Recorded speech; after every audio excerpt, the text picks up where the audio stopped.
The Most Honorable Elijah Muhammad taught us that when Caucasian was in the Caucasus Mountains, he spoke the language of Ugh, because we took the language back from him. And when we ran him across the desert into the caves, we bound him for 1,000 years until Moses went to civilize him. So they didn't have a language, so they spoke the language of Ugh. What is the language of Ugh? They imitated some of the animals that they mated with. This is the origin of all sex. Are you following me? Yeah. Out of that, coming out of that, being bound for 1,000 years into America, they brought a language that they forced on the entire world. Now, Dr. Francis Cress Welsing, along with Neely Fuller in his book called The Compensatory Code, talks about language.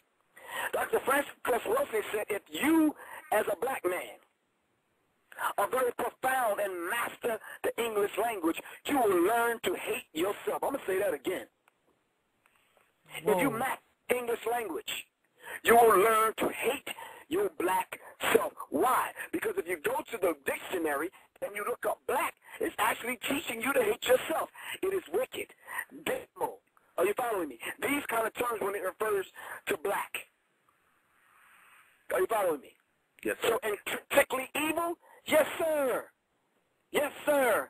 English language is a bastard language. The English language borrows from every other language to its definitions and its meanings, right or wrong. No, absolutely.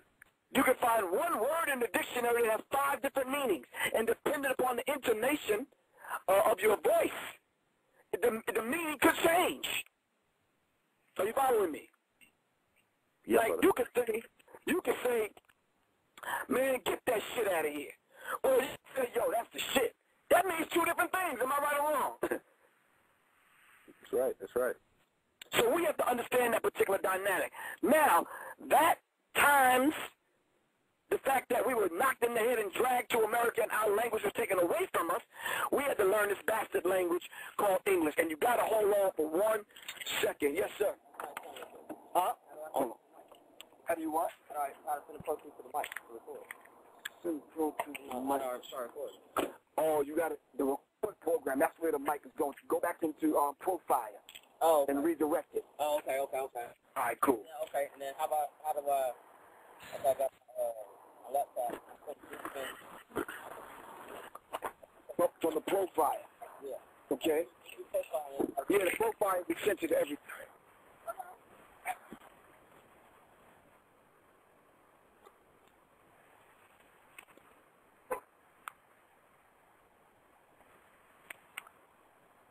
There, ISIS. Yeah, I'm here. I don't know. You left me for a second, but I'm here. Oh, okay. Yeah, that was my nephew trying to get some instructions about the studio equipment. But anyway, is the brother still on the line?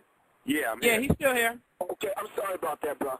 But are you following this with the English language thing? But what we should do, I think what you might have to do, brother, better than me, is give us a short synopsis and write it out so we can get it out to our people what the English language is based on.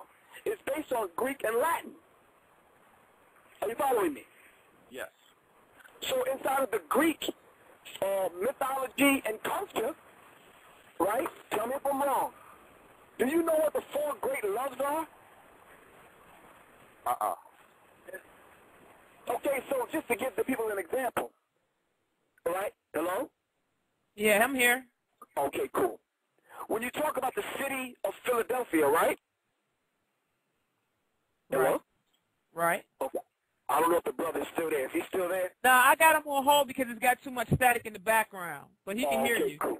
All right, cool. So the city of Philadelphia, when you break the word Philadelphia down, we have to know what the Adelphia is, and we have to break down the prefixes, the Philly. All right?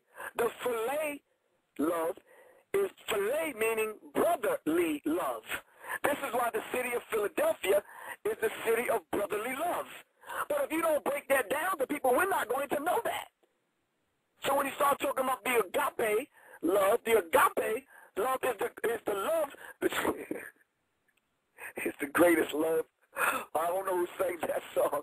I think it was George Benson, the greatest love of all. But in the Christian church, the greatest love of all is when an adult male in the Christian church can put his penis in into a child.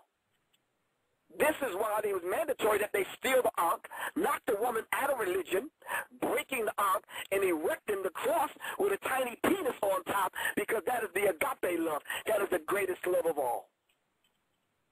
Wow. Wow. You hitting them with it. You getting it out there, Griff. You definitely dropping the science. Oh, well, it was a sister by the name of Isis. It was a sister by the name of Isis that wanted to interview me. She called me. I told her I don't pull no punches. And even when you break down ISIS, we'll talk about that in a minute. We'll talk about that off the show, Griff. Yeah, we'll talk about that off the show.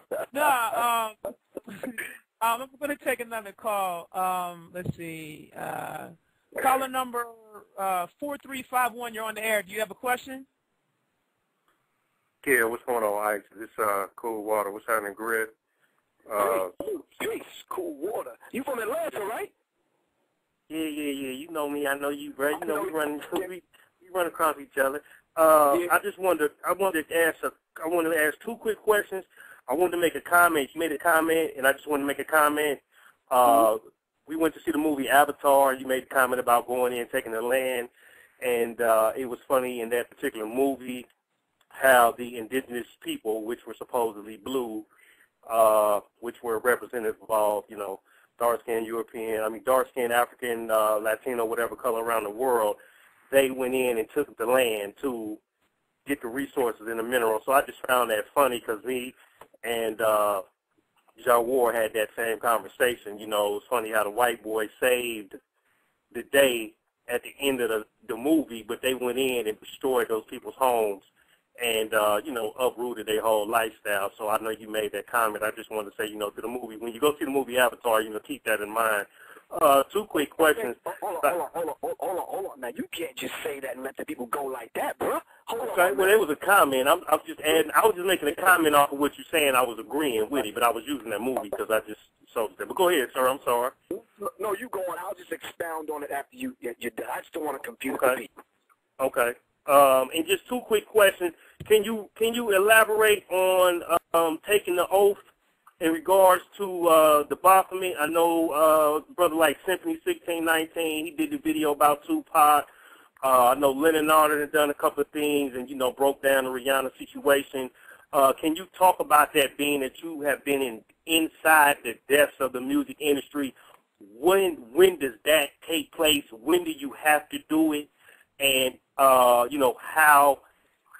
do you go about living your day-to-day life when you, take that oath? And then can you also, Isis, and I'm going to add this to you as well, talk about the boule and how that also plays a part inside the music industry, which keeps, I guess, some of the shackles on some of the individuals and some of the stuff that goes out to the public.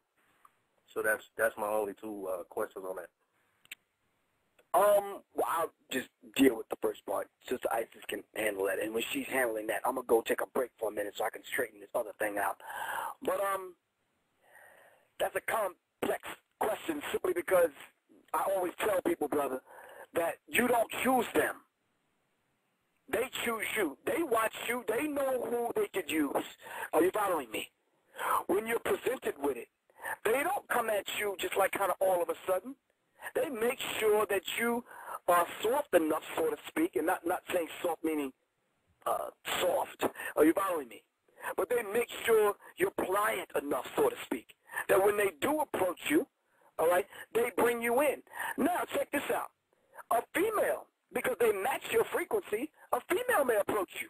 Your homeboy may approach you. Your father, your school teacher, your homeboy that you rap with, somebody on the label. Anyone may approach you to bring you in. Are you following me? And in most cases, sometimes you don't even know you're already in, and they're using you. So they present you with the Coca-Cola deal, or the endorsement from Nike, or the world tour, coming behind U2, or Lady Gaga, or some damn body. Are you following me? And when they bring you in, they lay the plan out and they say, look, this is what it is. But they make you think that you are the shit. You're the one. But you're not. I said this in other interviews. You know the target sign? The circle within a circle within a circle within a circle?